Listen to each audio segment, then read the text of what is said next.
ये कहानी भूतिया ट्रेन की है जिसने पूरे गांव को और आने जाने वाले यात्रियों को डर का एहसास कराया है। और जब आप वीडियो पर आगे हो तो इस चैनल को फॉलो और वीडियो को लाइक जरूर कीजिए। आइए अब कहानी देखते हैं। ठंड बहुत ज्यादा ही बढ़ गई थी, इसलिए लगभग सभी भीड़ भाड़ वाली जगहों पर लोग कम ही नजर आते थे। चाहे वो सड़क हो, बस स्टैंड हो, सिनेमा घर हो या फिर रेलवे स्टेशन। रात के 11:30 बज रहे थे।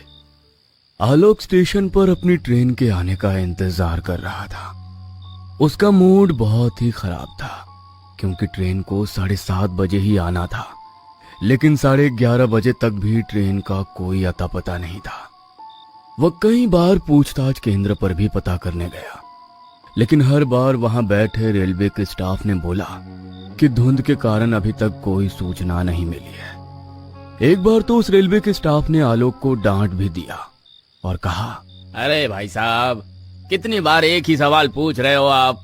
देखिए, ट्रेन आने की सूचना हमें मिलेगी तो अनाउंसमेंट हो जाएगा ना। आप बार बार यहाँ आकर हमें परेशान मत करिए।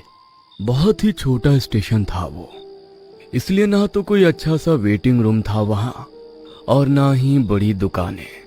हर और खामोशी ही खामोशी नजर आ रही थी। बस कुछ कुत्ते दिखाई दे रहे थे। उन पर भी शायद इस कड़कड़ाती ठंड का असर हो गया था, इसलिए वे भी चुपचाप खुद को समेटे हुए पड़े थे। आलोक कभी उन कुत्तों को देखता, कभी खुद को। इस समय उसे अपनी हालत भी कुत्तों की तरह ही लग रही थी, लेकिन अचानक उस खामोशी को कुत्तों के भौंकने की आवाज ने तोड़ा। वे कुत्ते लगातार भौंक भी रहे थे और रो भी रहे थे। आलोक को समझ नहीं आ रहा था कि आखिर ये कुत्ते अचानक से इस तरह क्यों भौंकने लगे। वो इस प्रश्न का उत्तर ढूंढने की कोशिश कर रहा था। तभी उसके कानों में रेलवे के अनाउंसमेंट की आवाज आई कि उसकी ट्रेन 2 नंबर प्लेटफॉर्म पर आने वाली है। आलोक उसी प्लेटफॉर्म पर खड़ा था, इसलिए उसे ज्यादा टेंशन नहीं हुई। अचानक आलोक की नजर ट्रेन की पटरी पर गई और उसने वहां जो देखा, उसे देखकर उसका दिमाग हिल गया। उसने देखा कि ट्रेन की पटरी के बीचों बीच कुछ लोग खड़े हैं। उन सबके हाथों में धारदार हथियार थे। यही नहीं, उनमें से 2 लोगों के हाथ में तो कटे हुए सिर भी थे। एक आदमी के हाथ में लड़की का कटा सिर और दूसरे आदमी के हाथ में एक लड़के का कटा हुआ सिर। उन कटे सिर से लगातार खून टपक रहा था। वो सारे लोग आलोक को घोर घोर कर देख रहे थे। उन्हें देखकर आलोक के मुंह से चीख निकल गई और वो वहां से भागा। भागते भागते वो पूछताछ केंद्र पर पहुंचा और हाँफते हुए उसने पूछताछ केंद्र में बैठे स्टाफ से कहा, सर, वो पटरी पर कई भयानक लोग खड़े हैं। उनके हाथ में कटे हुए सिर हैं।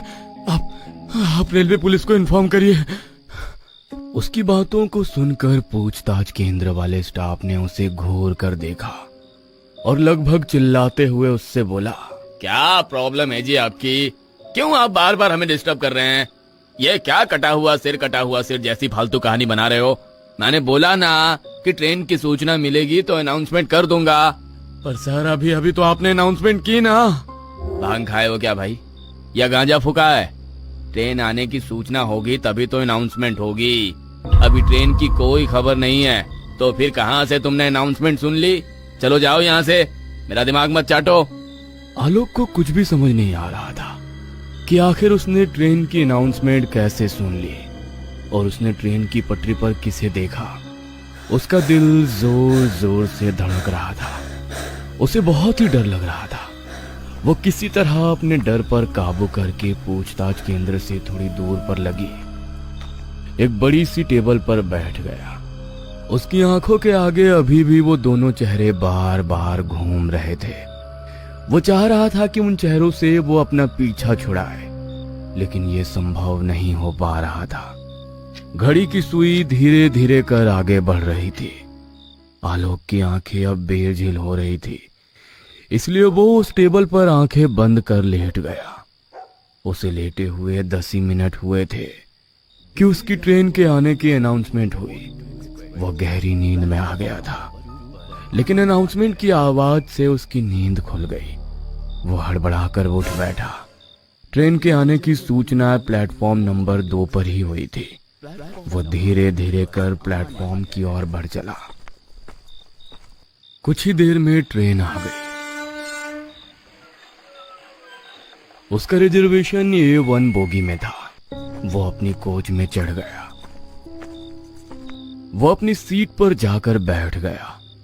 1 मिनट बाद ट्रेन ने गति पकड़ ली और फुल स्पीड से मंजिल की ओर बढ़ने लगी। आलोक ने देखा कि उसके आसपास के सारे मुसाफिर गहरी नींद में कंबल और चादर ओढ़े हुए सोए हैं। आलोक ने भी अपनी सीट पर रखे पैकेट से चादर और कंबल निकाली और सोने की तैयारी करने लगा। आलोक सीट पर लेट गया और अपनी आंखें बंद कर ली, लेकिन अभी भी पता नहीं क्यों उसकी आंखों के आगे वही भयानक दृश्य घूम रहा था। वो उसे सोचते सोचते सोने की कोशिश करने लगा, लेकिन कुछ देर बाद ही कुछ लोगों की चिल्लाहट से उसकी नींद खुल गई। उसने देखा कि कुछ हथियारबंद लोग उसकी बोगी में चढ़े हुए हैं और सभी लोगों को जगाकर एक ही बात पूछ रहे हैं। यहाँ पर एक लड़का और एक लड़की को देखा है क्या आपने? दोनों के दोनों जवान हैं, लगभग 18-19 साल के। लेकिन सभी लोगों ने ना में अपना सिर हिलाया। आलोक को उन लोगों पर बहुत गुस्सा आ रहा था और वो मन ही मन सोच रहा था कि ये क्या तरीका हुआ सबको जगाने का और इस तरह सवाल पूछने का।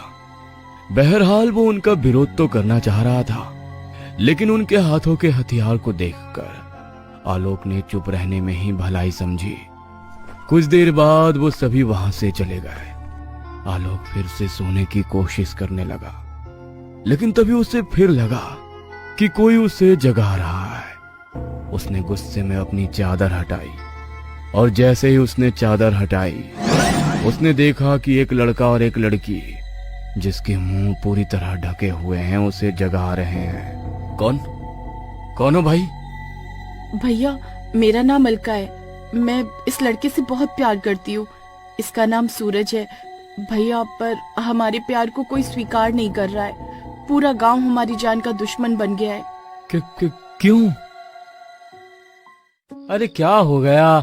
तुम हमको इस समय यहाँ काहे बुलाई हो? सब गड़बड़ हो गया है सूरज। पता नहीं पिताजी को कैसे हमारे संबंध के बारे में पता लग गया है। हमको तो बहुत डर लग रहा है। डर? अरे प्यार किया तो डरना क्या? हम अपने लिए नहीं डर रहे हैं सूरज, हमको तुम्हारी फिक्र है। अरे जब तक मेरे हाथ में तुम्हारा हाथ है, हमको कुछ भी नहीं हो सकता है। हम हर दीवार गिरा देंगे, जात की, पात की, सब दीवार। बस तुम हमारा हाथ कभी मत छोड़ना। भैया, मैं नीची जात का हूँ और अलका बहुत ही ऊंची जात की है। ये बात गांव वालों को पच नहीं रही है। भैया, हम दोनों ने छिपकर शादी भी कर ली है, पर पता नहीं गांव वालों को ये सब कुछ कैसे पता लग गया। अच्छा, तो कुछ देर पहले हाथों में हथियार लेकर जो लोग आए थे वो तुम लोगों के गांव के थे? हाँ भैया। देखो भाई, आजकल दुनिया बहुत एडवांस हो गई है। तुम लोगों को एक साथ रहने से कोई नहीं रोक सकता। तुम लोग पुलिस की मदद क्यों नहीं लेते? पुलिस? क्या भैया, यहाँ पर पुलिस, कानून, अदालत सब कुछ अलका के पिता और उनका परिवार है। हमारी मदद कोई नहीं कर सकता। ऐसे कैसे नहीं कर सकता? मैं करूंगा तुम्हारी मदद। बताओ मुझे क्या करना होगा। उसके बाद अलका ने आलोक से बोला कि मेरे गांव के कई लोग हमें मारने के लिए ढूंढ रहे हैं, आप किसी तरह हमको उनसे बचा लीजिए। आलोक उनकी बातों को गौर से सुन रहा था और सोच रहा था कि कैसे उनकी मदद की जाए। तभी एक बार फिर से वही लोग वहां आ पहुंचे और उन्होंने उस लड़की और लड़के को देखा। वे तुरंत ही उन्हें पहचान गए। उस भीड़ में अलका के पिता भी थे। गांव वालों, ये देखो, ये दोनों पापी यहाँ है। यहाँ इस आदमी से ये मदद मांग रहे हैं। देर मत करो, मार दो इन्हें। छोटी जात वाले बड़ी जात के पैरों की जूती होते हैं। उनसे शादी नहीं की जाती, उन्हें कुत्ता बनाकर रखा जाता है। इस लड़के ने हमारी बेटी को अपवित्र कर दिया है। इन दोनों को मार दो। अलका के पिता के ऐसा कहने पर सभी लोगों का गुस्सा भड़क उठा। सभी ने उनके गले पर हथियार टिका दिए। आलोक ने जब ये देखा, अरे अरे, ये क्या कर रहे हैं आप लोग? पागल हो गए हैं क्या? मैं अभी पुलिस को बुलाता हूँ। आलोक की इस बात पर सभी लोग जोर जोर से हंसने लगे।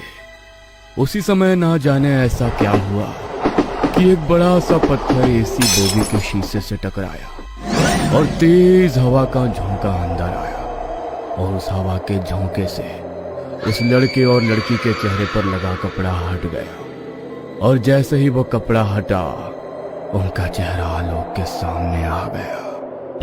आलोक ने जैसे ही उस चेहरे को देखा तो उसकी चीख निकल पड़ी, क्योंकि ये वही चेहरे थे जिनका कटा सिर उसने स्टेशन पर देखा था। आलोक का सिर पूरी तरह घूमने लगा। उसके दिमाग ने काम करना बंद कर दिया था। उसे कुछ समझ नहीं आ रहा था कि वो क्या करे और क्या ना करे।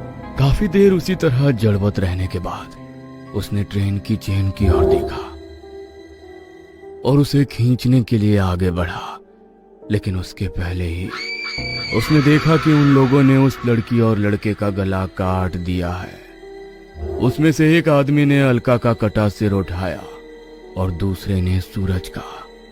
अलका और सूरज दोनों के गले भले ही उन लोगों ने काट दिए थे, लेकिन जमीन पर पड़ा उनका शरीर अब भी साथ था। दोनों ने एक दूसरे का हाथ अब भी पूरी शक्ति के साथ थाम रखा था, जैसे वो कह रहे हों कि हमें कोई अलग नहीं कर सकता, कभी नहीं। आलोक का दिल अब जोरों से धड़क रहा था। उसे एक पल को लग रहा था कि ये सब एक सपना है, लेकिन जैसे ही एक आदमी तलवार लेकर उसकी ओर बढ़ा, उसे लगा कि यह सपना नहीं, हकीकत है। वो ट्रेन के दरवाजे की ओर भागा। वे लोग भी उसके पीछे भागे। कुछ देर बाद आलोक ने जब पीछे मुड़कर देखा तो उसके चेहरे का रंग उड़ गया। उसने देखा कि वो सभी लोग अब इंसान नहीं, भयानक भूत में तब्दील हो गए। ट्रेन पूरी स्पीड में भागे जा रही थी। उसे लग रहा था कि उसकी मौत अब करीब है। आलोक ने फिर एक बड़ा निर्णय लिया और चलती ट्रेन से कूद गया। एक जोरदार भयानक चीख की आवाज आई। यात्रीगण कृपया ध्यान दें। दिल्ली जाने वाली 121 एक्सप्रेस प्लेटफॉर्म नंबर 2 पर आने वाली है। यह अनाउंसमेंट बार बार गूंज रहा था। अचानक ही आलोक की नींद खुल गई। उसने इधर उधर आंखें फाड़ फाड़ कर देखा, फिर अपनी घड़ी की ओर। सुबह के 5 बज गए थे। आलोक कभी उस अनाउंसमेंट की आवाज को सुनता और फिर कभी उस पूरी घटना को याद करता और अपने आप को देखता और सोचता, क्या वो सब सपने में देख रहा था या सब कुछ हकीकत में हुआ था। उसे ये बात समझ में नहीं आ रही थी। एक बार फिर से उसके कानों में वही अनाउंसमेंट सुनाई पड़ी, तो वो एक बार फिर से प्लेटफॉर्म नंबर 2 की ओर बढ़ चला, कई सवालों को अपने मन में लिए।